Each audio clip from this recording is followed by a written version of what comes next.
পুরুষ এবং মহিলা কাদের ক্ষেত্রে বাত ব্যথা বেশি হয়ে থাকে? এটার একটা ডিমার্কেশন আছে জেনেটিক কারণে। যেমন ধরুন যে মহিলাদের ক্ষেত্রে যে বিশেষ ব্যথাগুলো হয়ে থাকে এটাকে বলে রিউমাটয়েড আর্থ্রাইটিস বা গেঁটে বাত, আর একটা হলো লুপাস এসএলই। ঠিক আছে, এই দুটো বাত সাধারণত সবচেয়ে বেশি দেখা যায়।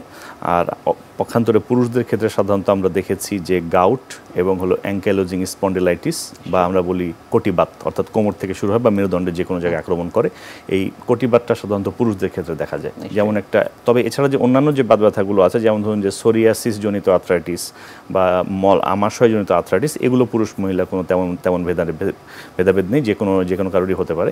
আবার ধরুন যে শিশুদের বা কিশোর কিশোরীদের একটা বিশেষ বাত আছে, আমরা বলি জুভেনাইল আর্থ্রাইটিস। তো সেইটা আবার আগের চেয়ে বেশি পাচ্ছি।